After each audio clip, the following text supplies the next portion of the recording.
आदरणीय अध्यक्ष महोदय और उपस्थित मित्रों,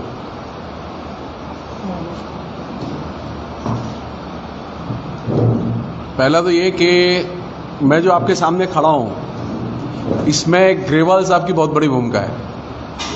और ये मैं इसलिए नहीं कि आपने यहां बुलाया इसलिए बोल रहा हूं। मैं छात्र जीवन से ग्रेवाल साहब को जानता था, लेकिन मैं कलकत्ता यूनिवर्सिटी में जो अप्लाई करने है मुझे मालूम नहीं था। ये वाकया मैं इसलिए बता रहा हूं कि क्या सीखा हमने। तो मैं जनवादी लेखक संघ की नेशनल एग्जीक्यूटिव की मीटिंग थी, तो मैं ग्रेवाल साहब के पास गया कि मैं कलकत्ता के किसी व्यक्ति को जानता नहीं हूं, तो मेरा किसी से परिचय करा दीजिए आप। तो मेरे साथ तत्काल गए, मतलब उन्होंने ये नहीं कहा कि अभी घंटे भर रुक जाओ, आधा घंटा रुक जाओ, तत्काल गए। उन्होंने 2 लोगों से मेरा परिचय कराया। परिचय कराया तो पता चला कि जो मैंने सुन रखा था, लेकिन मैं कंफर्म, कलकत्ता यूनिवर्सिटी में एक जगह निकली थी जिसके 2 दिन बाकी थे अप्लाई करने के।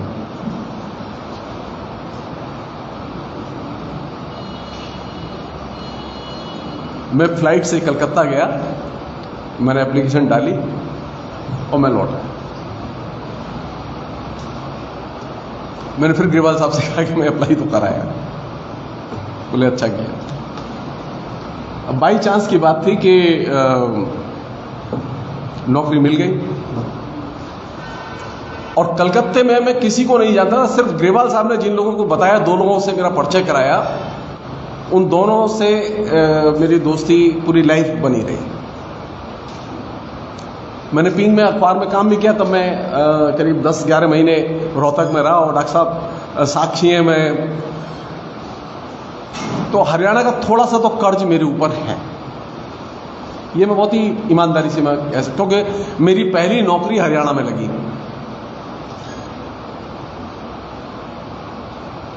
और रही ग्रेवाल साहब की, तो मैं ग्रेवाल साहब को जानता था तब से जबकि उन्होंने पहला लेख मैंने उनका पढ़ा था। नामवर सिंह की एक बहुत ही फेमस पुस्तक थी, कविता के नए प्रतिमान। उस कविता के नए प्रतिमान की आलोचना करते हुए उन्होंने उत्तरार्ध में एक लेख लिखा।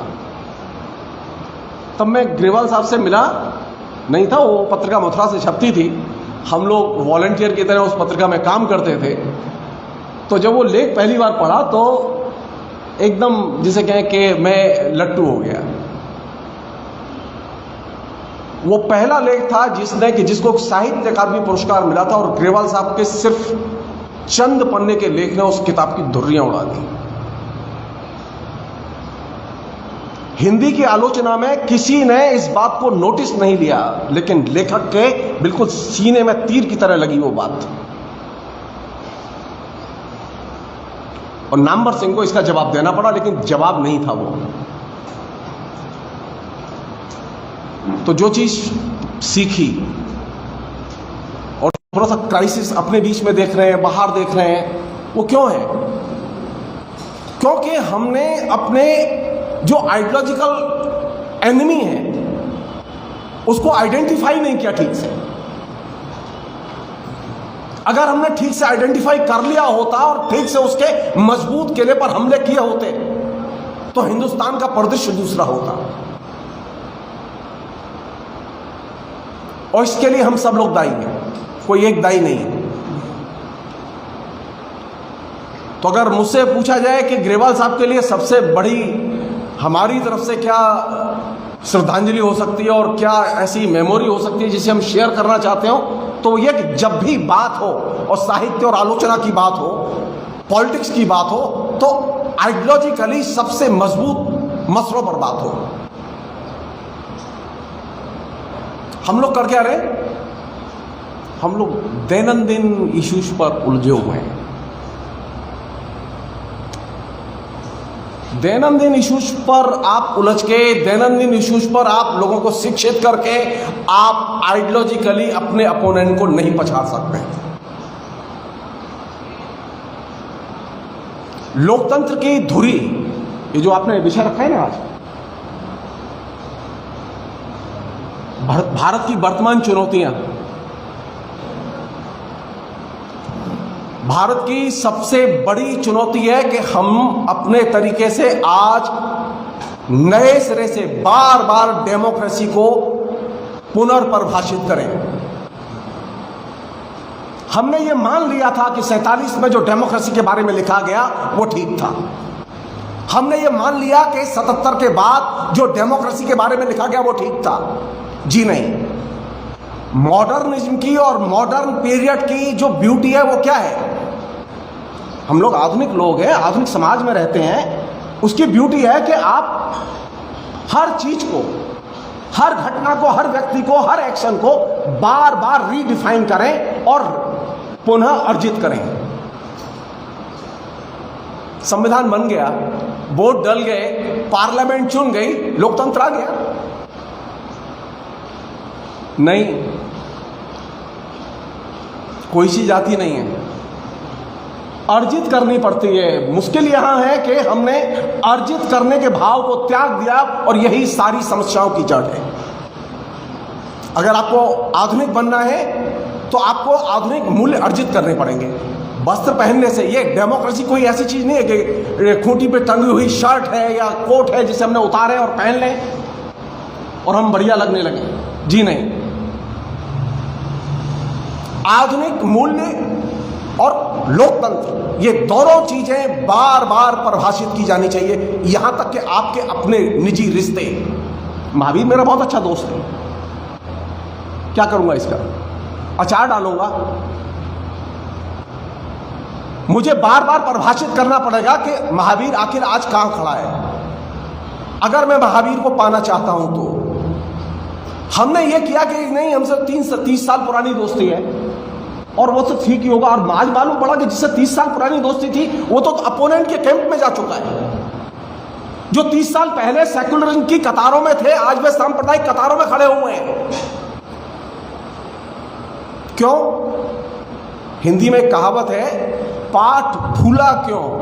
क्योंकि फेरा नहीं। घोड़ा अड़ा क्यों? क्योंकि फेरा नहीं। आपने लोकतंत्र के पाठ को दोहराना, पुनः अर्जित करना बंद कर दिया और यही सारी जगह है जहां पर के नरेंद्र मोदी जैसे नायक पैदा होते हैं, बार बार पैदा होंगे। क्योंकि आप डेमोक्रेसी को टेकिंग फॉर ग्रांटेड की चीज नहीं है।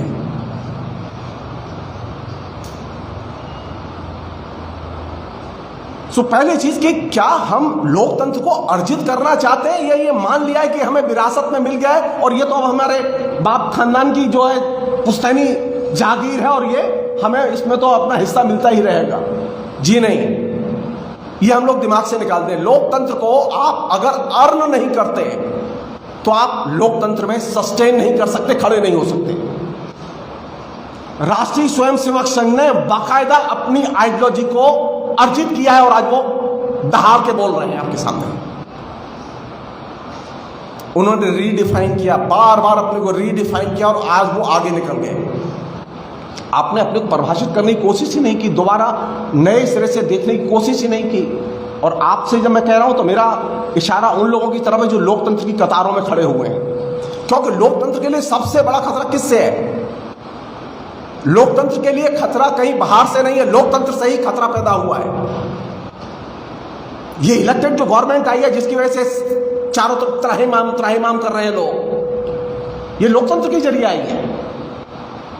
तो लोकतंत्र को अगर आप परिभाषित नहीं करेंगे और बार बार अर्जित करने की कोशिश नहीं करेंगे तो लोकतंत्र आपके सामने एकदम, जिसे कहें कि वही खूंटी पर टंगे हुए कोट की तरह होगा, वस्त्र की तरह होगा। लोकतंत्र खूंटी पर टंगे हुए वस्त्र की तरह नहीं है। एक और चीज है जो कि कौन सी चीज है जो लोकतंत्र को ज्यादा ताकतवर बनाती है? आपका वोट, वो तो ऊपर है, आप वोट देते हैं तो लोकतंत्र ताकतवर होना चाहिए। लेकिन लोकतंत्र ताकतवर नहीं हुआ, लोकतंत्र कमजोर हुआ। डेमोक्रेसी को ताकतवर बनाने के लिए दो चीजें बेहद जरूरी हैं, एक है इंडस्ट्री और दूसरा है विवेक। अगर देश में कॉन्स्टेंटली डी इंडस्ट्रियलाइजेशन होगा, कॉन्स्टेंटली फैक्ट्रियां बंद होंगी, कारखाने बंद होंगे, तो आप तय मानिए लोकतंत्र क्षत विक्षत होगा। किस पर जोर है? सारे प्रोपेगेंडा के बावजूद, सारी पॉलिसियों के बावजूद केंद्र सरकार का किस पर जोर है? ज्यादा से ज्यादा डी इंडस्ट्रियलाइजेशन होना चाहिए, क्योंकि जितना डी इंडस्ट्रियलाइजेशन होगा फासिज्म के या डिक्टेटरशिप की उतनी ही संभावनाएं प्रबल होंगी।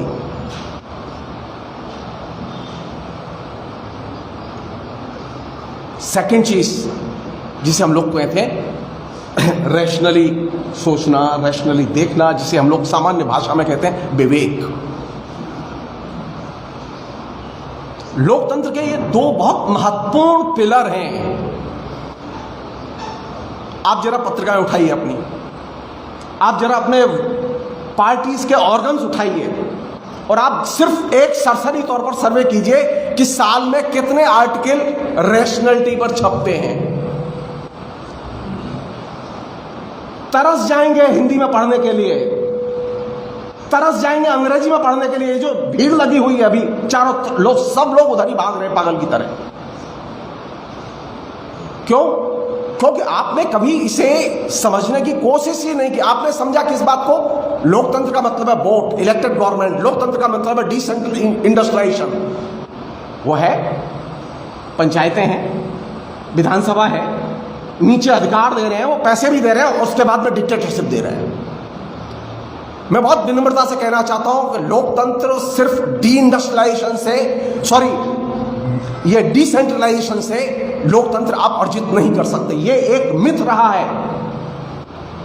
लोकतंत्र का पिलर है इंडस्ट्रियलाइजेशन। हमने लगातार ये चीज देखी। आप देखिए, एक जमाना था कि इसी हिंदी भाषी क्षेत्र में इंडस्ट्रियल टाउन सेलेक्ट की गई। कानपुर है, फरीदाबाद है, यमुनानगर, लाइक दैट, और पूरा एक चेन डेवलप की गई। आज कहां है वो? फरीदाबाद दिखाई देगा आपको? सारा वो मल्टी स्टोरी बिल्डिंग्स में बदल चुका है। इंडस्ट्रियल टाउन की टाउन पूरी की पूरी गायब हो चुकी है, बॉम्बे से लेके कानपुर तक, कानपुर से लेके फरीदाबाद तक। लोकतंत्र रहेगा या लोकतंत्र विरोधी ताकतें रहेंगी? डेमोक्रेसी पर बात करते समय यह विषय केंद्र में आने चाहिए कि डेमोक्रेसी को अर्जित करने के लिए इंडस्ट्रियलाइजेशन एसेंशियल चीज है। पहली चीज। अब हो यह रहा है कि किसी ना किसी तरह से डी इंडस्ट्रियलाइजेशन हो रहा है। रोज कोई ना कोई बहाना तलाश किया जाता है और उसकी वजह से डी इंडस्ट्रियलाइजेशन कंपलसरी है।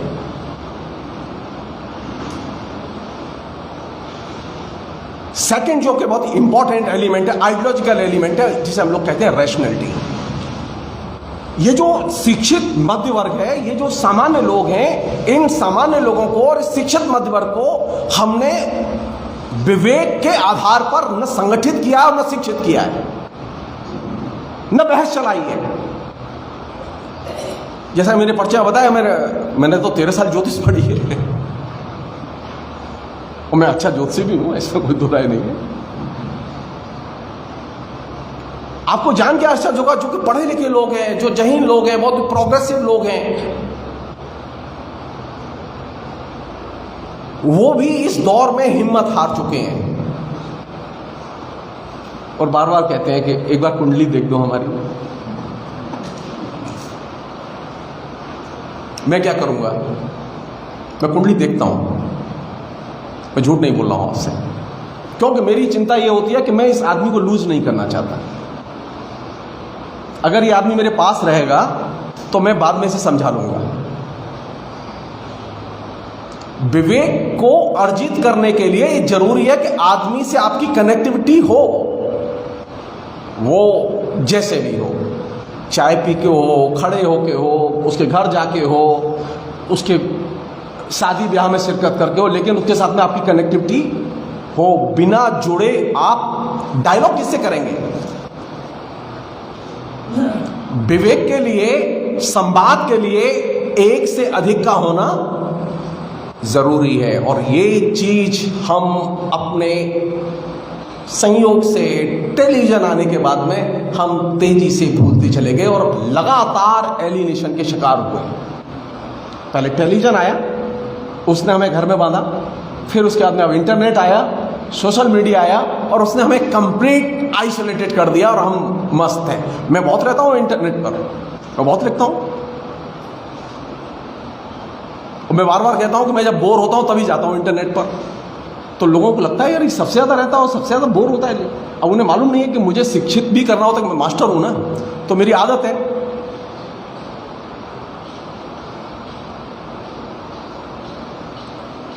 एक नागरिक के नाते मेरे लिए कोई चीज अनटचेबल नहीं है, कोई मीडियम अनटचेबल नहीं है।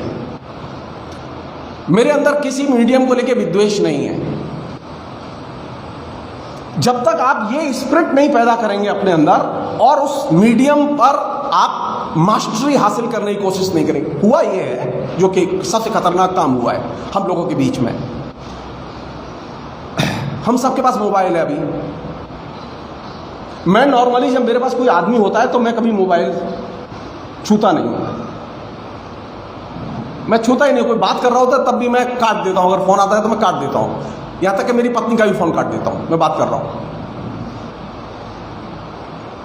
मोबाइल किस लिए है? पहले यह था कि मोबाइल हमारे सेवा के लिए था। अब स्थिति यह है कि हम अब मोबाइल की सेवा कर रहे हैं। पहले मोबाइल को हम संचालित करते थे, अब मोबाइल हमको संचालित कर रहा है। उसका परिणाम ये निकला है कि हमने सिर्फ बोलना शुरू कर दिया और सुनना बंद कर दिया। और ये बहुत बड़ी ट्रेजेडी है जिसे कि हमने आइडेंटिफाई नहीं किया, इस पर हमने बात नहीं की आपस में। मोबाइल की कल्चर आपको सुनने नहीं देती, आपके कान छीन लेती है।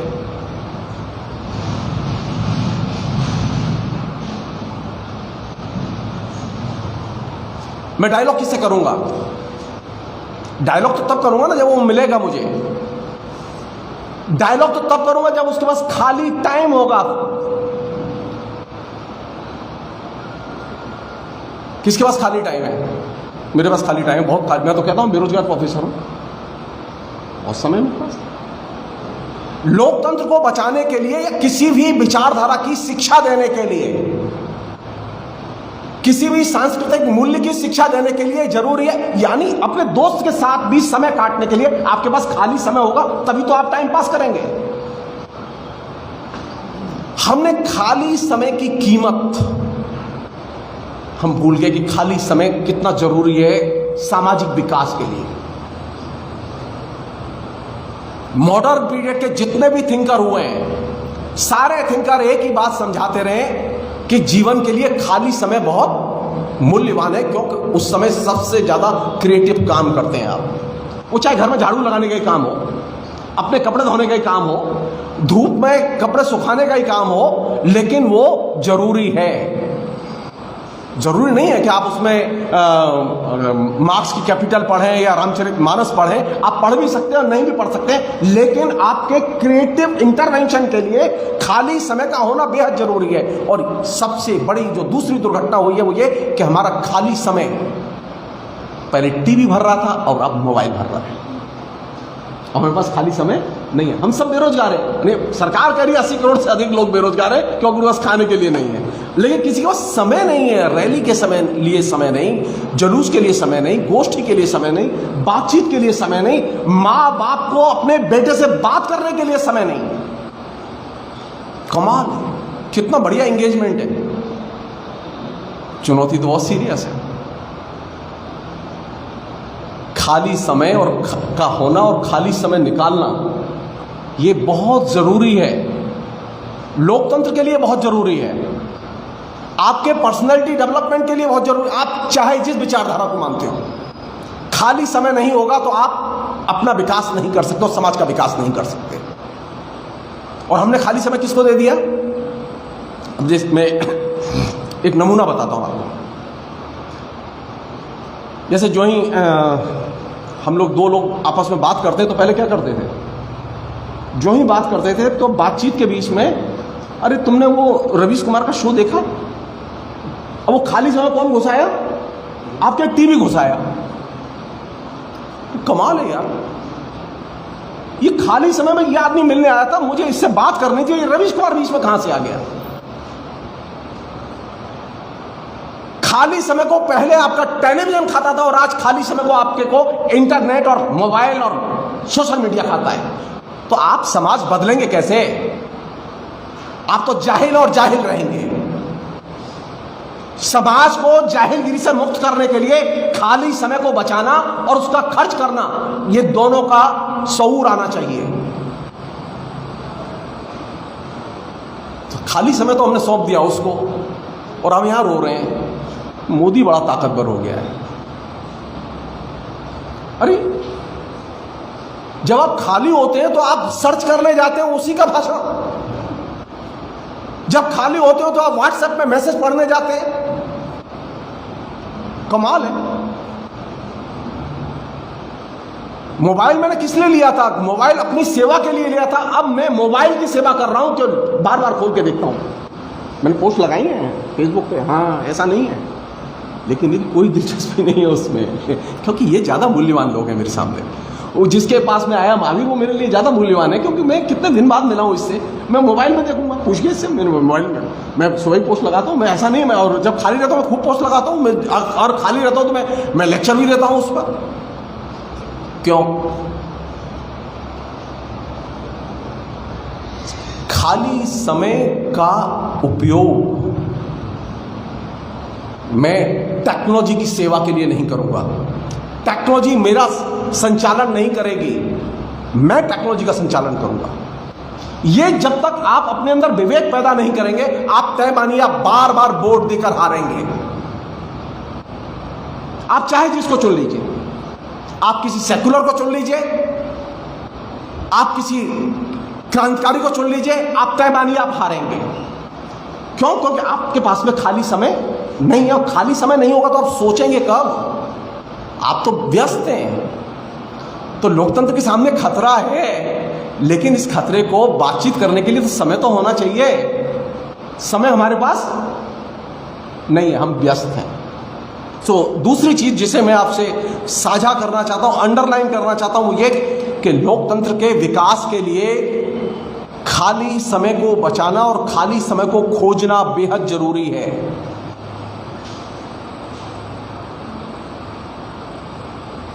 थर्ड चीज, एक जो रैशनलिटी और रैशनल चीज़ों के लिए या विवेकवाद के लिए जो सबसे बड़ी जो चुनौती है, जिससे कि हम लोग उलझते रहे हैं, अभी भी उलझ रहे हैं, आगे भी उलझेंगे,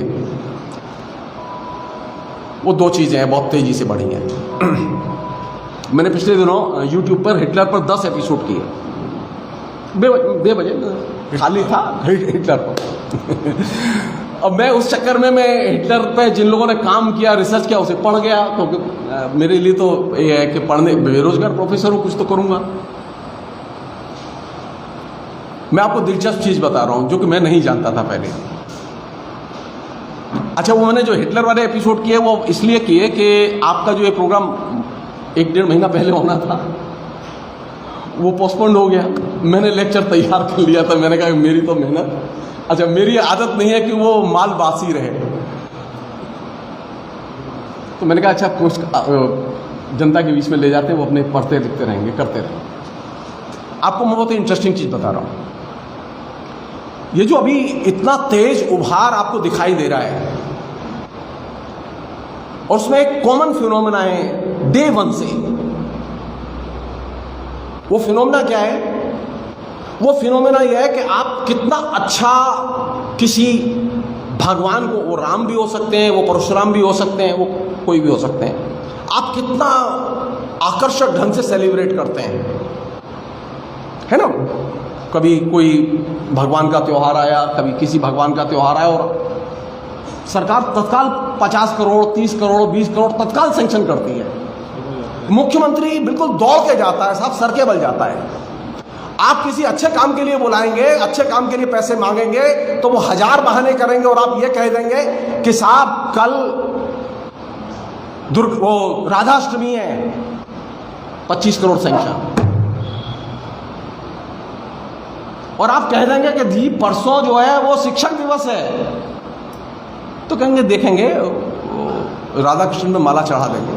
आप कह रहे हैं कि नहीं साहब, आप शिक्षकों को 2 दिए एक्स्ट्रा दे दीजिए, सवाल ही नहीं है। लेकिन अगर आप ये कहेंगे कि हमें राम जी का मंदिर बनाना है, तो विदिन ए मंथ 5000 करोड़ रुपए इकट्ठा हो जाएंगे।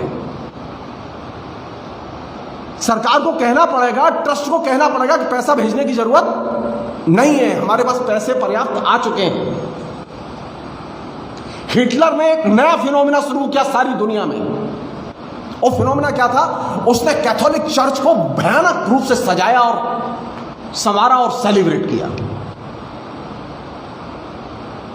हिटलर जानता था अच्छी तरह से कि उसको जनता नायक नहीं मानेगी जब तक कि वो चर्च को सेलिब्रेट नहीं करेगा।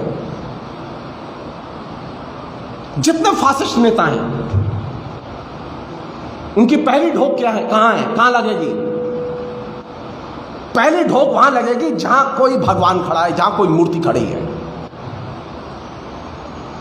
क्योंकि नायकत्व भाव अर्जित करने, जिससे कि लोकतंत्र को सबसे बड़ी चुनौती मिली हुई है। तो नायकत्व भाव कहां से आ रहा है? नायकत्व भाव यहां से नहीं आ रहा कि आरएसएस के बाद बहुत बड़ा संगठन है, बीजेपी के पास बहुत बड़ा संगठन, अरे वो पहले भी था जी। नहीं, हमने कभी ध्यान ही नहीं दिया इस बात पर। मैं फिर अंडरलाइन कर रहा हूं। मैं अभी 4 दिन पहले मैं कलकत्ता में था, मैं 4-5 दिन वहां रहा। मैं बहुत आश्चर्य हुआ मुझे। वहां लेफ्ट फ्रंट की गवर्नमेंट थी, 34 साल मैं वहां रहा। आप विश्वास कीजिए कि लेफ्ट फ्रंट के लोग भी मूर्ति लगाते थे, लेकिन बहुत कम।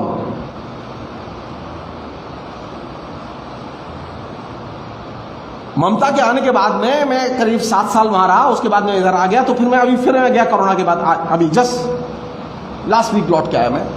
मेरे होश उड़ गए। कोई 5 कदम के बाद में कोई जगह ऐसी नहीं जहां एक मूर्ति लगी ना हो। हर 5 कदम पर, हर चौराहे पर आदम का 2-2, 3-3 मूर्तियां।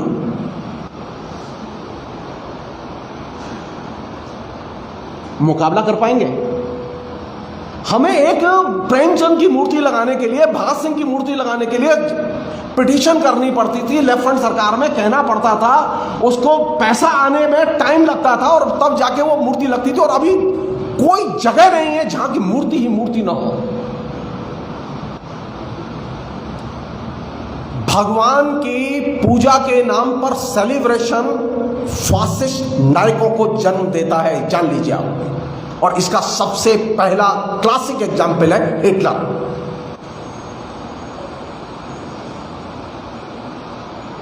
और हमारे यहां आप में सब लोग ये तो जानते हैं हिटलर बहुत बर्बर था, लेकिन आप जानते हैं ज्योतिषी भी था, अंधविश्वास भी फैलाता था, अंधविश्वासों को जानता था, वो जादू करता था, टोने करता था। ये जानते हैं? नहीं, मैं ही नहीं जानता था।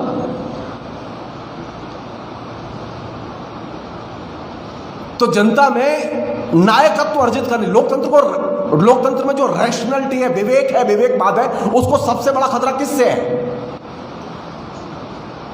उसको जातिवाद से खतरा नहीं है,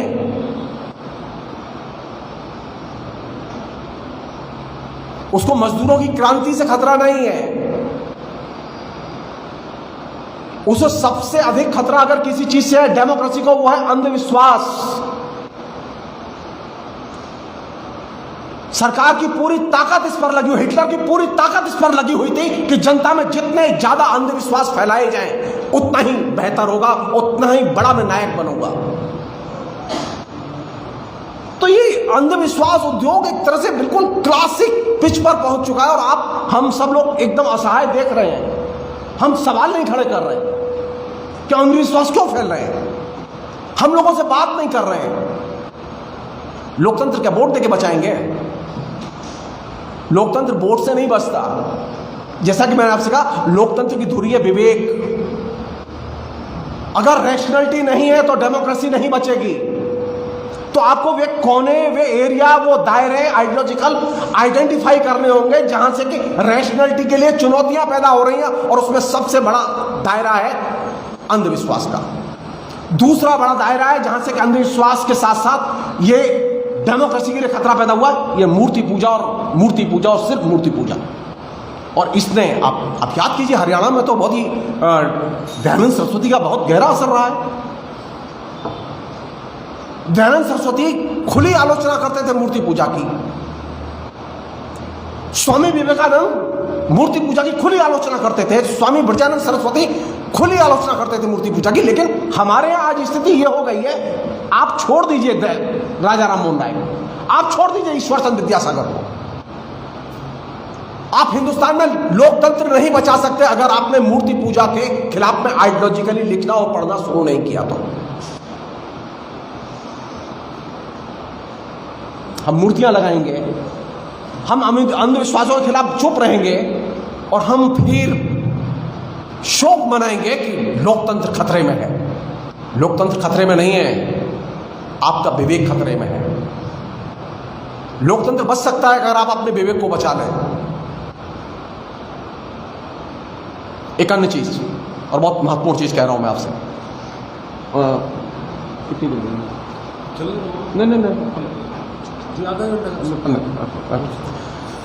एक अन्य चीज जो बहुत इंपॉर्टेंट चीज है, हम सब लोगों में एक और चीज है जो कि बहुत गहरे बैठी हुई है, और वो आइडियोलॉजिकली उसे क्वेश्चन किया जाना चाहिए, जिसे सामान्य भाषा में हम लोग कहते हैं पुनर्जन्म की धारणा। मैं शिक्षक क्यों बना? मेरे पुरखे या मैं पूर्व जन्म में कोई पुण्य करके आए थे, इसलिए कमाल है। मेरा पढ़ना लिखना सब गलत, श्रेय किसे मिला? पूर्व जन्म को। सामान्य लोगों की चेतना में यह चीज बार बार बिठाई जा रही है कि आज जो हो रहा है, जिनका पुनर्जन्म की धारणा विश्वास होता है, वे सवाल नहीं खड़े करते हैं। हम लोग परेशान है ना, कितनी महंगाई है, इतनी बेरोजगारी है, लोग बोल क्यों नहीं रहे? क्यों नहीं बोल रहे हैं लोग? क्योंकि लोगों के दिमाग को कंडीशन कर दिया गया है, उनके दिमाग को एक तरह से स्थिर कर दिया गया है, जड़ बना दिया गया है। किसने बनाया? गरीब क्यों है? क्योंकि उसने पहले जन्म में कोई पाप किए थे, इसलिए गरीब है।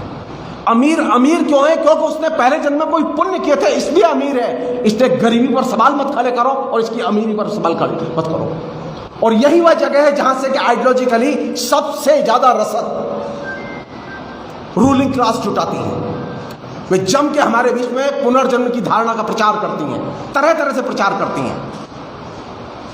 मुझे लोकतंत्र चाहिए, लेकिन मुझे पुनर्जन्म की धारणा नहीं चाहिए। मुझे लोकतंत्र चाहिए, लेकिन मुझे अंधविश्वास नहीं चाहिए। आप किसी को भी वोट दीजिए, आप किसी भी विचारधारा के साथ जाइए, लेकिन मुझे अंधविश्वास नहीं चाहिए।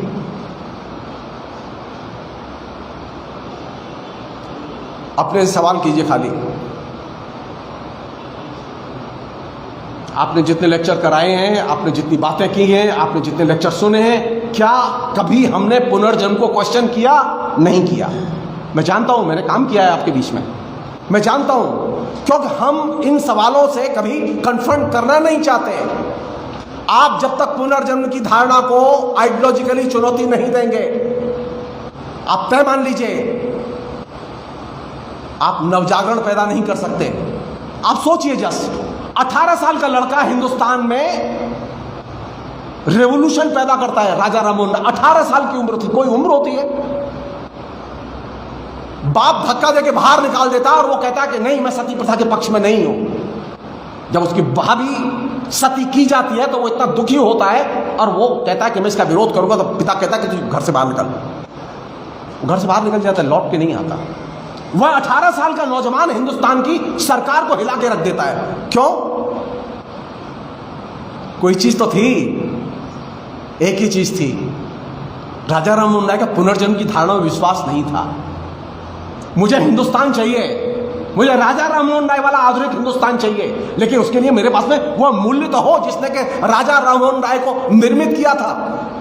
खाली मूर्ति चाहिए, खाली नाम चाहिए आधुनिक भारत, वैल्यूज नहीं चाहिए। तीसरी चीज, बहुत इंपॉर्टेंट चीज, क्यों ताकत आई उस नौजवान में, मुझे ये बार बार बहुत ही फैसिनेटिंग लगता है, मैं बार बार पढ़ता हूं, मुझे बहुत अच्छा लगता है। राजा राममोहन राय की सबसे बड़ी खूबी थी जिसने कि आधुनिक भारत को निर्मित करने में बुनियाद रखी, उन्होंने सभी धर्मों की आलोचना शुरू की। कार्ल मार्क्स कहते थे कि अगर आधुनिक समाज बनाना है तो धर्म की आलोचना शुरू करनी होगी और धर्म को धर्म विज्ञान में कन्वर्ट करना होगा। हमने ये किया कि हमने धर्म की आलोचना बंद कर दी, धर्म को आलोचना से परे ले गए। हमने तो मान लिया कि सर्वधर्म संभाव है, आलोचना नहीं हो सकती यहां। राजा राममोहन राय पहले व्यक्ति थे, यंग लड़का, वो प्रोफेट मोहम्मद की आलोचना करते हैं, वो ईसाई धर्म की आलोचना करते हैं, वो हिंदू धर्म की सबसे तीखी आलोचना करते हैं, तीनों धर्मों की आलोचना विकसित करते हैं, तब हिंदुस्तान में आधुनिक भारत का जन्म होता है।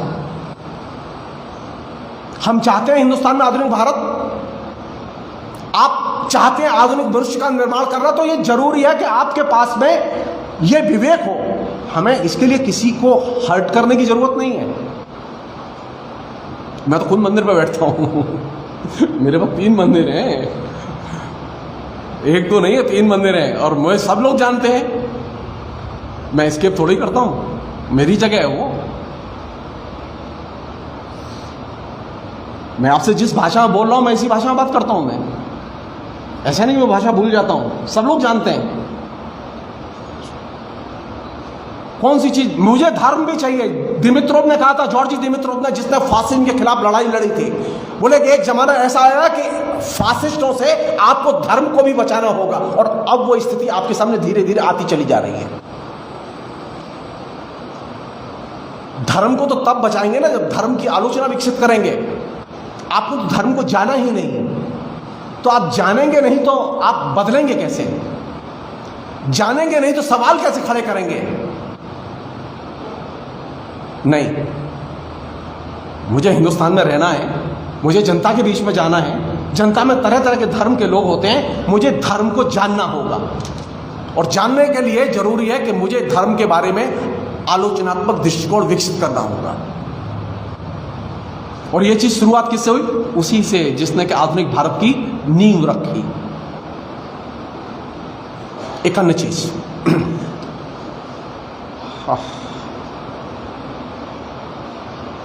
अब जिसे हम लोग बातचीत में कहते हैं ना, वो चुनौतियों की बात हो रही है, तो मैं सिर्फ उसी के संदर्भ में बोल रहा हूं। ये जो चुनौतियां किसकी हैं हमारे पास में,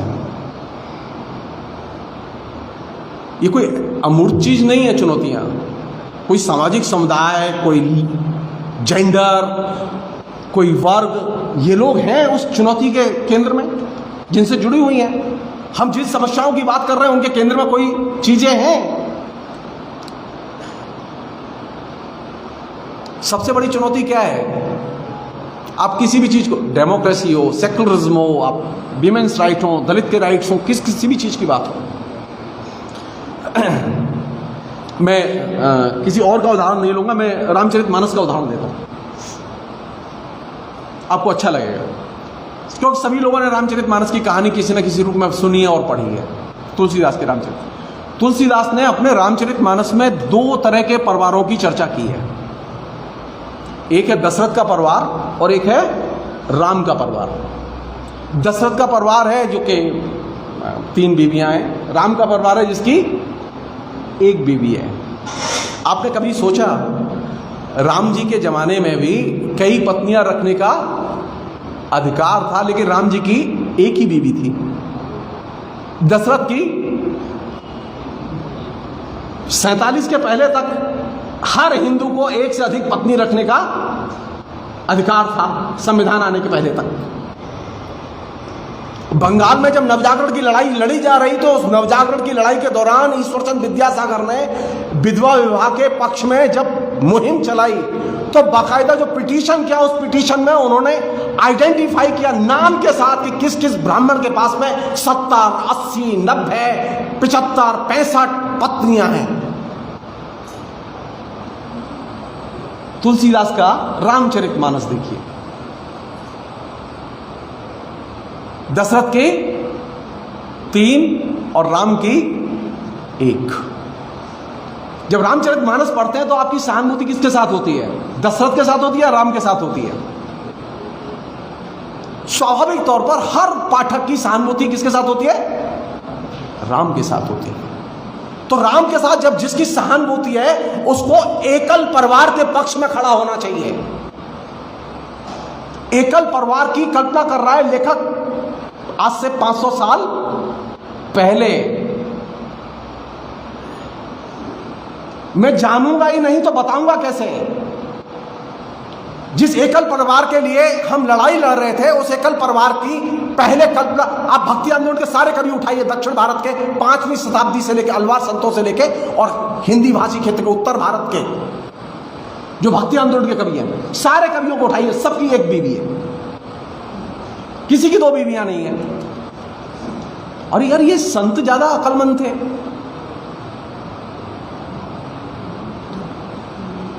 जिस जमाने में बहुपत्नी प्रथा जायज हो उस जमाने में भक्ति आंदोलन के कवि किस पर जोर दे रहे हैं?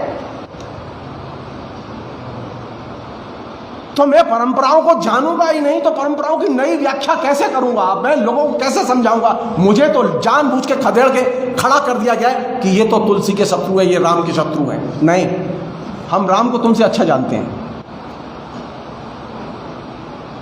कलाओं को, साहित्य को समझने के लिए हमारे पास में नया नजरिया बेहद जरूरी है। बिना नए नजरिए के आप इस समाज में जो लोग हैं, जो पॉपुलर समझ जिन रचनाओं से बनती है, आप उनके जरिए इंटरवेंशन नहीं कर सकते। फिर तो राम को त्याग के, रामचरितमानस को कूड़े के ढेर पर फेंक के ये बात संभव है? नहीं। तो रामचरितमानस से लाखों लोग प्रभावित हैं। मैं रामचरितमानस को फेंक नहीं सकता, मैं नहीं फेंक सकता। जेएनयू में एक बार ईएमएस नंबूदिरीपाद को हमने बुलाया था भाषण देने के लिए। तो उन्होंने बड़ा सुंदर भाषण दिया, 1.5 घंटा बोले और लड़कों में से करीब 100-150 सवाल आए साहब। तो मैं एक लड़के ने सवाल पूछा, मैं वो घटना जानबूझ के बता रहा हूँ मैं। उन्होंने कहा कि कॉमरेड आप कैसे मार्क्सवादी हैं? आपका केरल में मुस्लिम लीग से अलायंस है, उस समय अलायंस था, यह कैसे संभव है? आप उत्तर दीजिए। ईएमएस ने बड़ा शानदार उत्तर दिया और वो उत्तर हमारे काम का है। ईएमएस ने कहा कि मेरे हाथ 2 हैं, तो मेरे हाथ में एक में गीता है और एक में कुरान है। मेरे अगर 20 हाथ होते तो इसमें 20 ऐसी ही किताबें होती, मैं छोड़ नहीं सकता।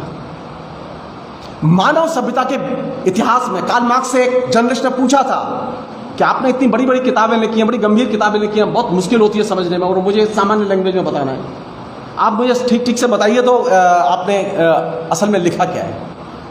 तो मार्क्स ने कहा कि मैंने कोई नई बात नहीं लिखी है, जो पहले लिखा था उसी को मैंने बताया, मैंने खाली एक चीज नई लिखी है। बोले क्या? बोले तुम बार बार पूछ लो ना मार्क्सवाद क्या है, मार्क्सवाद क्या है।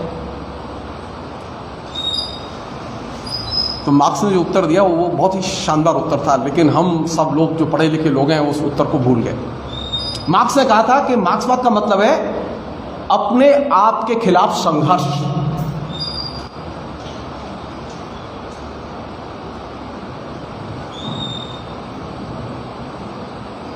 मैंने और कुछ नहीं लिखा। पिछले 2-2.5 हजार साल में मानव सभ्यता में जो भी मूल्यवान था वो हमारी धरोहर है, हम उसके वारिस हैं। हम ये कह नहीं सकते कि नहीं हम कपिल को नहीं मानते, हम पतंजलि को नहीं मानते, हम चारवाक को नहीं मानते, हम ये कह ही नहीं सकते, हम इसे नहीं। वो सारी चीजें हमारी परंपरा की हैं, वो हमारी, हम उसके वारिस हैं, हम उसे त्याग नहीं सकते।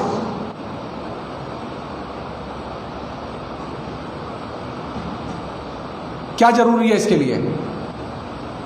2 तरीके हैं परंपरा के पास जाने के। एक तरीका तो यह है कि नतमस्तक होकर जाएं और बस प्रणाम करें, माला चढ़ाएं और परंपरा के वारिस बन जाएं। और दूसरा तरीका क्या है? विवेक के साथ परंपरा के पास जाएं। लोकतंत्र को बचाने के लिए जरूरी है, परंपराएं भी जरूरी हैं, लेकिन परंपराओं के पास नतमस्तक होकर जाने से हमें बचना चाहिए। हम विवेक के साथ परंपराओं में जाएं और उसके बाद देखें आपके पास में नए रास्ते खुले होंगे। एक आखिरी बात कह के मैं ये रोकूंगा, तो बातें बहुत हैं जो कि इस बीच में पैदा हुई हैं। मैं अब इधर आना चाहता हूँ। ये जो नया जो चैलेंज है हमारे सबके सामने, वो बहुत सीरियस चैलेंज है। वो चैलेंज ये है कि पिछले 8-8.5 साल में जो परिदृश्य बना है वो बहुत ही भयानक परिदृश्य बना है, जिसकी पहले कभी किसी डेमोक्रेट ने कल्पना नहीं की थी।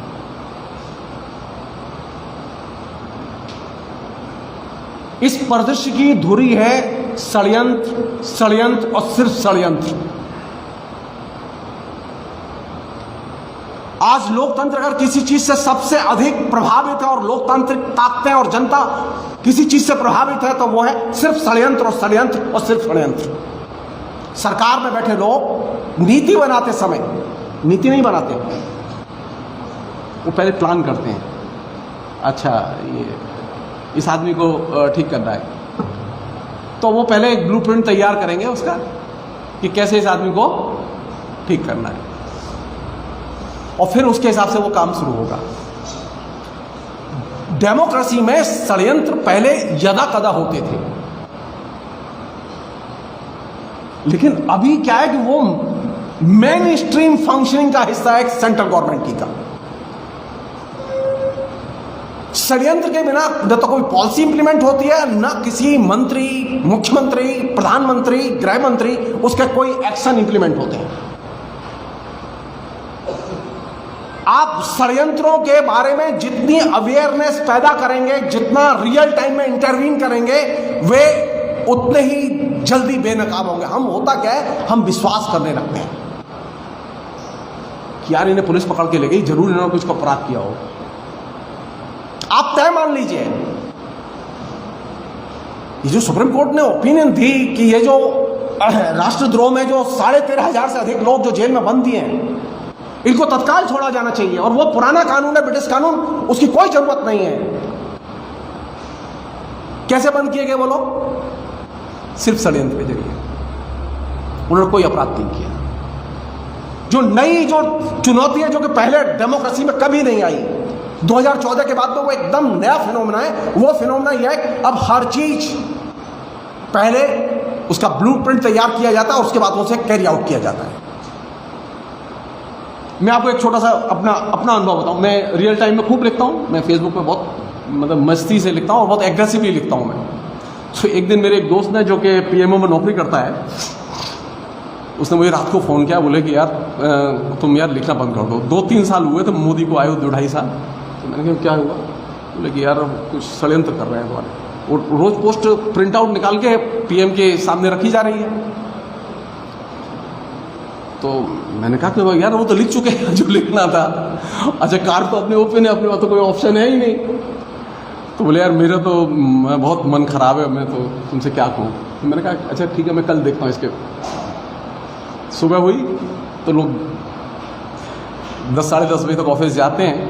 मैंने 10:30 बजे मैंने प्यार से फिर एक पोस्ट लगाई कि कल आपने ये डिस्कस किया कि जगदीश्वर जी को कैसे इंतजाम उनका किया जाए।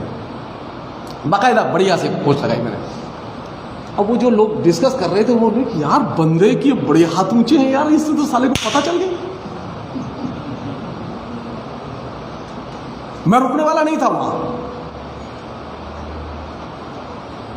इटली के एक बहुत बड़े थिंकर हैं उम्बर्तो इको,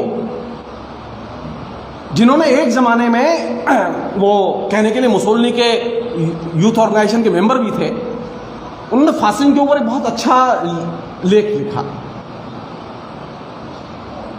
उम्बर्तो इको ने एक बहुत अच्छी बात कही, जो कि हमारी वो छात्र आंदोलन के दौरान शिक्षा हुई, उसी में वो हमारी प्रैक्टिस का हिस्सा रही है, आज भी प्रैक्टिस का हिस्सा है, कि कभी भी कोई भी चीज जो षड्यंत्र से तैयार की जा रही हो उसे तत्काल एक्सपोज किया जाना चाहिए।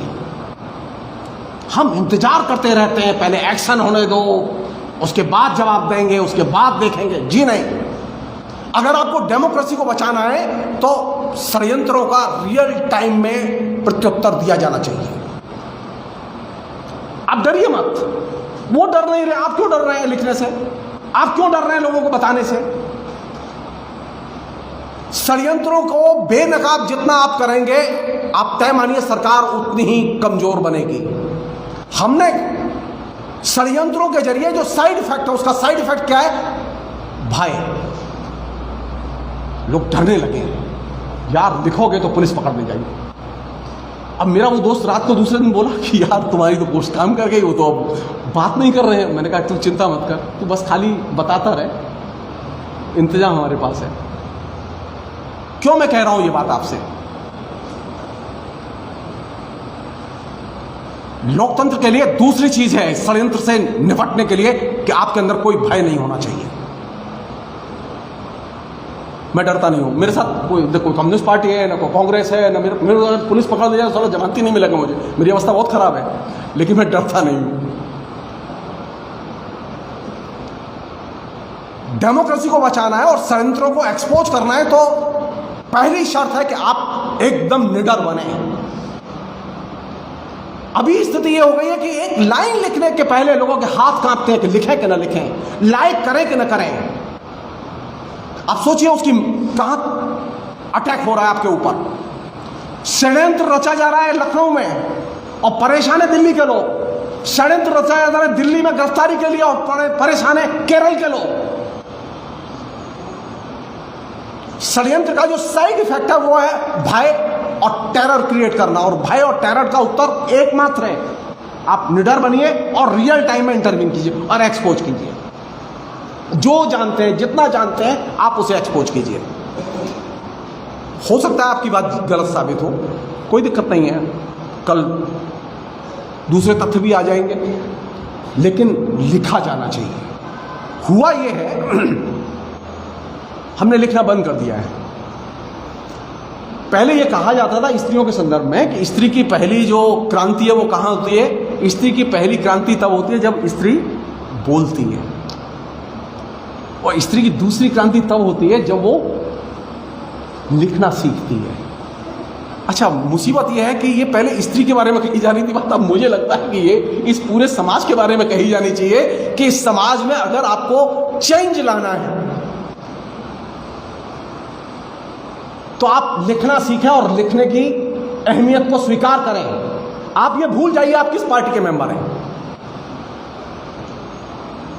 आप निडर होकर लिखिए, आप निडर होकर बोलिए, जिस भाषा में जैसे भी बोल सकते हैं बोलिए। आप अमित शाह से खराब तो नहीं बोल सकते। यहां जितने लोग बैठे हैं, आप कल्पना कीजिए आप अमित शाह सबसे बुरा स्पीकर है, लेकिन हमारी स्थिति है हम अमित शाह से भी डरने लगे हैं। जो सबसे खराब बोलता है उससे भी डरते हैं। जी नहीं, समाज बदलना है ना, चुनौतियों का सामना करना है, तो बिना बोले और बिना लिखे आप समाज को बदल नहीं सकते। हमने क्या किया कि हमने लिखने और बोलने के काम को तो सस्पेंड कर दिया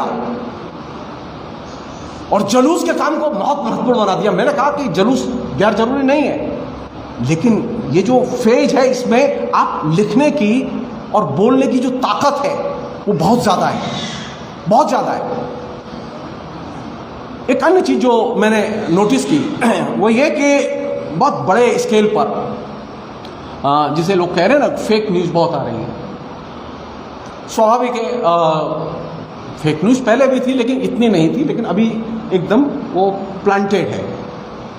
तय करते हैं कि आज इस खबर को इफरात में चला देना है, तो वो इफरात में फेक न्यूज की तरह आ जाती है। आप सोचिए कि फेक न्यूज का स्रोत कहां है। मैं फेक न्यूज के ऊपर लेक्चर नहीं देना चाहता, मैं देता तो बहुत अच्छा होता, लेकिन अभी फिलहाल नहीं। लेकिन मैं ये चाहता हूं कि आप ये सोचिए कि फेक न्यूज सबसे पहले क्यों हमारे यहां इतनी क्लिक करती है, क्यों लोग फेक न्यूज को इतनी जल्दी स्वीकार कर लेते हैं। मैं अपनी पहली वाली बात पर लौट रहा हूं। फेक न्यूज का सबसे बड़ा आधार तैयार किया है धर्म ने, क्योंकि धर्म में सबसे ज्यादा फेक चीजें कम्युनिकेट की गई और वो एटिकेट, संस्कार, आदत का हिस्सा बन गई हैं। इसलिए हमारे यहां फेक न्यूज जल्दी एक्सेप्टेबल होती है।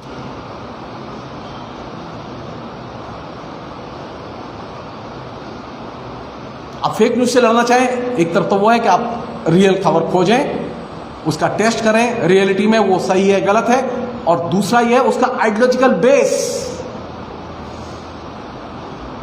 जब तक उस आइडियोलॉजिकल बेस को आप क्वेश्चन नहीं करेंगे, तब तक आप फेक न्यूज से बच नहीं सकते।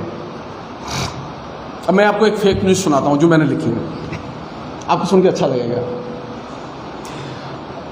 और ये घटना तब की है, मैं जेएनयू से निकला, बेरोजगार था मैं एक अखबार का दिल्ली में मतलब प्रतिनिधि बन गया, और नया नया अखबार था, वो मोदी ग्रुप का अखबार था, इंडस्ट्रियलिस्ट जो है। तो अखबार का संपादक मेरे पीछे पड़ा कि देवीलाल का इंटरव्यू लेना है यार। मैंने कहा देवीलाल का इंटरव्यू कैसे लूँ यार, मेरी देवीलाल से कोई परिचय नहीं, बातचीत नहीं, और मैं क्यों इंटरव्यू देंगे वो। तो बोला नहीं, किसी तरह से जुगाड़ करो यार। तो देवीलाल का उन दिनों एक सेक्रेटरी हुआ करता था, वो यहाँ हरियाणा से ही लड़का था, वो हम लोगों के साथ में एसएफआई किया हुआ था। तो मैंने कहा उससे यार कि तू बोले यार वो तो शाम को अफीम खा लेते हैं, तो बात कैसे होगी। तो मैंने कहा ये तो मुझे भी मालूम है, मुझे इंटरव्यू नहीं करना। तो बोले क्या। मैंने कहा कुछ नहीं है, लिफ्ट में जब वो देवीलाल घुसे तो मुझे भी लिफ्ट में घुसेड़ देना, बाकी मैं संभाल लूँगा। तो हुआ ये कि मैं हरियाणा भवन के बाहर खड़ा था, संपादक मुझे लेके आया गाड़ी में, तो उसे देखना था कि मैं ऐसा तो नहीं कि मैं झूठ बोल रहा हूँ। तो देवीलाल लिफ्ट में घुसे शाम को 7 बजे करीब, तो मैं भी लिफ्ट में घुस गया। मैं उसका नाम भूल रहा हूँ लड़के का, बहुत अच्छा लड़का था, कुछ ऐसे ही नाम था, मुझे नाम याद नहीं आ रहा, वो सेक्रेटरी था उनका उस समय। तो मैंने कहा कि अब मैं लिफ्ट में गया, मैं उसके साथ बैठा, देवीलाल अपने कमरे में सोने चले गए, मैं लिफ्ट में बैठा, लिफ्ट से निकल के कॉफ़ी वॉफ़ी पी, क्योंकि इंटरव्यू तो टाइम तो लगता ही है, तो मैं 30-40 मिनट गुजारने थे, तो मैंने आराम से कॉफ़ी पी, 30-40 मिनट गप की। मैं नीचे उतरा, संपादक ने कहा कि हो गया। मैंने कहा बातचीत हो गई, बढ़िया बातचीत हो गई, और जाके लिखना है। मैं घर गया और मैंने जाके बहुत बढ़िया एक इंटरव्यू देवीलाल का फेक इंटरव्यू लिखा। ये रिकॉर्ड में है मेरे पास, मैं झूठ नहीं बोल रहा हूँ आपसे। 2 बजे जाके मैं अखबार के प्रेस में दे आया, और सुबह वो साहब 8 कॉलम का इंटरव्यू बढ़िया छपा। सुबह देवीलाल ने उठ के देखा, और देवीलाल ने कहा कि बड़ी सही बातें लिखी हैं लड़के ने मेरे बारे में। मैंने तो यही सब बातें कही। अब उसने फ़ोन किया सेक्रेटरी ने कि तुम्हें बुलाया। मैंने कहा वो तो तय था। तो मैं गया, तो बोले कि अरे भाई तो बड़ा बढ़िया, बहुत सही लिखा था, यही सब बातें थी मेरी। तो मैंने कहा यही तो मैं घुसा ही लिफ्ट में इसीलिए था आपके साथ में, तो मैंने याद दिलाने के लिए। अब मेरा संपादक है कि कमाल का इंटरव्यू हुआ। अच्छा, वो साला बात ही नहीं हुई वहाँ। 87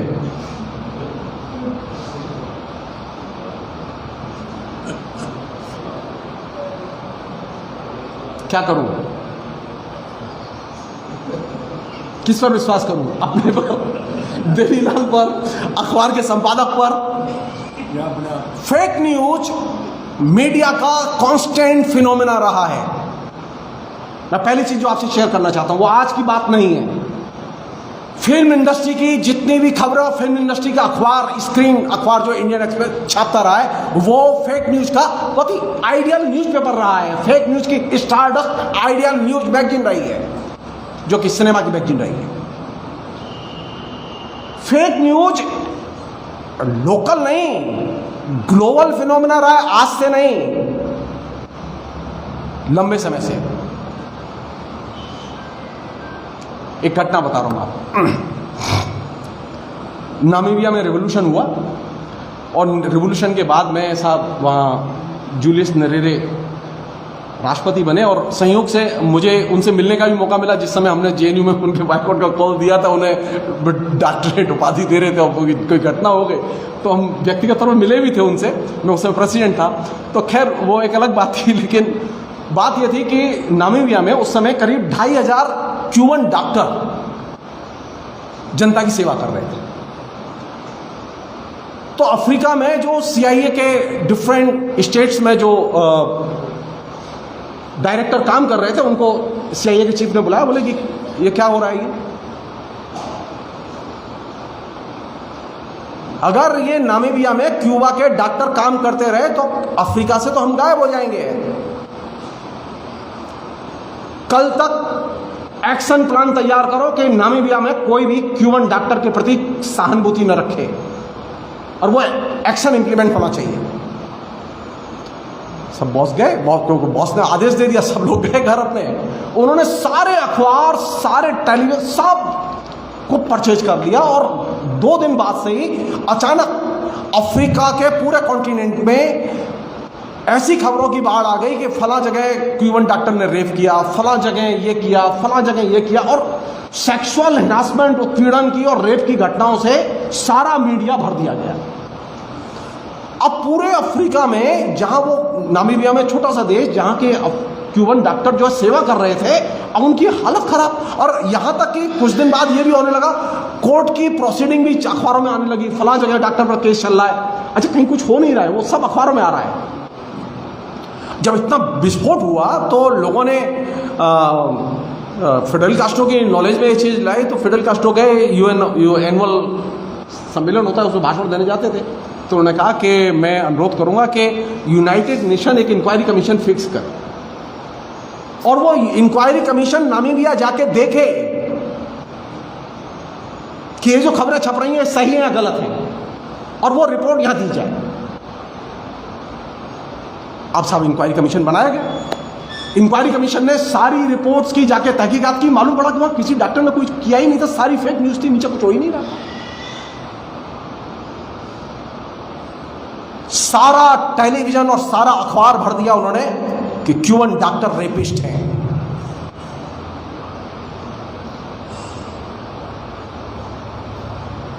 फेक न्यूज इंडस्ट्री एक ग्लोबल इंडस्ट्री है, आप जान लीजिए, और वह इंडस्ट्री और कोई नहीं, सिर्फ CIA चलाता है। यह बात मैं नारे के आधार पर, कल्पना के आधार पर नहीं कर रहा हूं, मैंने रिसर्च किया, मैं 35 साल रिसर्च किया इस माध्यम पर। जिस फेसबुक में हम लोग लिखते हैं, उस फेसबुक का बाकायदा ऑफिशियल एग्रीमेंट है CIA के साथ। जिस YouTube में आप लोग जाते हैं, अपने, मैं भी जाता हूं, मैं भी अपने भाषण डाउनलोड करता हूं, अपलोड करता हूं, उसका भी एग्रीमेंट है CIA के साथ। किस बात के लिए? आप न्यूयॉर्क टाइम, वाशिंगटन पोस्ट के पिछले 8 महीने के आप अखबार उठा के देखिए, आप इंटरनेट पर जाइए,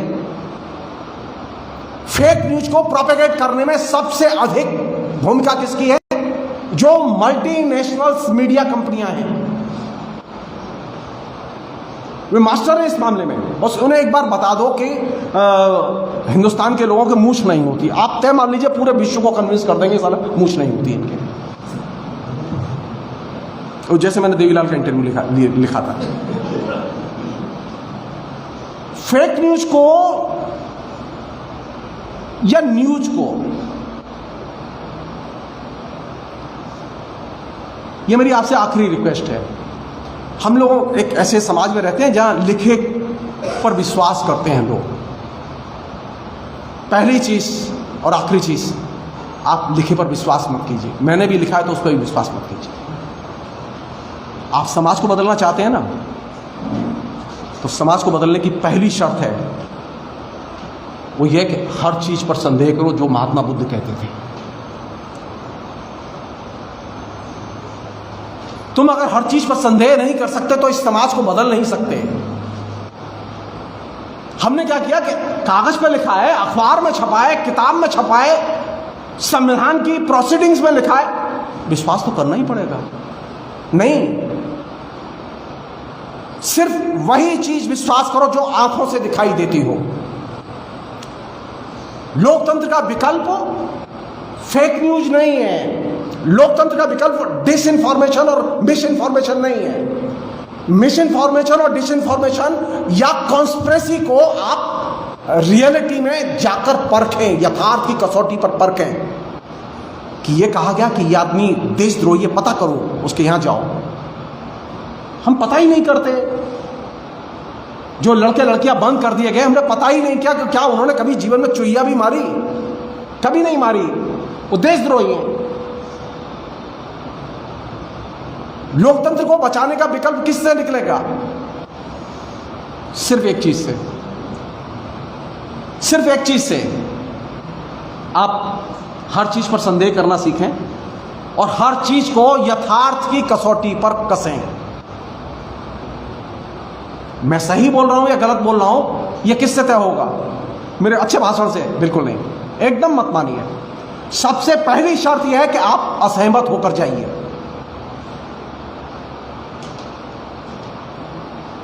मैं कह रहा हूं देश बहुत खुशहाल है, फाइन, आप बाजार में जाइए, खाली 10 दुकानदारों से सर्वे कीजिए कि पिछले 2 साल में उनके बैंक में जमा पैसा घटा है या बढ़ा है, पता चल जाएगा मैं सही बोल रहा हूं या गलत बोल रहा हूं।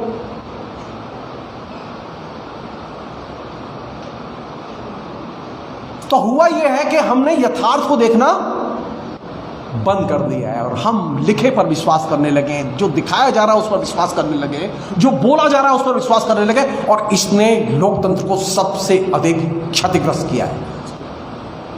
मेरा ये अंतिम निवेदन है आपसे कि लोकतंत्र कोई बनी बनाई सांचे में ढली हुई चीज नहीं है। लोकतंत्र की जो जैसे मिट्टी, पत्थर, जो भी कच्चा माल है वो इसी देश से आता है। अगर इस देश में कास्ट है तो कास्ट आएगी डेमोक्रेसी में, इस देश में क्लास है तो क्लास आएगा। डेमोक्रेसी को परखने का तरीका ये नहीं है कि हम कास्ट के आधार पर देखें, क्लास के आधार पर देखें। डेमोक्रेसी को परखने का तरीका यह है जीवन के यथार्थ के आधार पर देखें। सिर्फ आप लोगों के बीच में जाइए, और जो अभी आप कर रहे हैं ना, संस्कृत की एक कहावत है, बोल के खत्म कर रहा हूं, बादे बादे जायते तत्वबोधा। हमें अधिक से अधिक एक दूसरे से संवाद करना चाहिए। संवाद से ही जो है वो तत्वबोध की सृष्टि होती है। और हमने अब क्या किया है, हमने तो बात करनी बंद कर दी है। डेमोक्रेसी बचेगी इससे नहीं। संवाद करो, आगे बढ़ो। बहुत बहुत शुक्रिया, थैंक यू।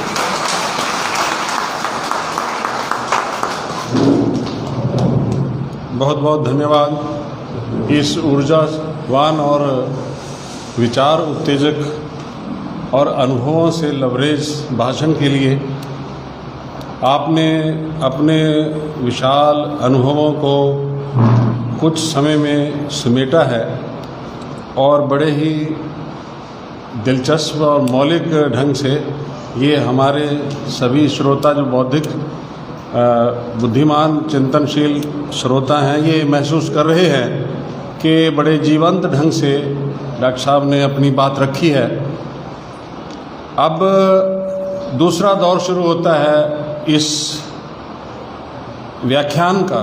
वो है कि आपके मन में ज़रूर प्रश्न पैदा हुए होंगे निश्चित रूप से, और आप उन प्रश्नों को फॉर्मुलेट कीजिए अपने माइंड में, दिमाग में उनका संयोजन कीजिए और उनको अपने शब्दों में किस तरह से कहना है थोड़ा सोच लीजिए। और मेरा ये निवेदन रहेगा सभी वक्ताओं से कि वो टिप्पणी में विस्तार में ना जाएं, अपने प्रश्नों को बिल्ड करके प्रश्नों की ही आप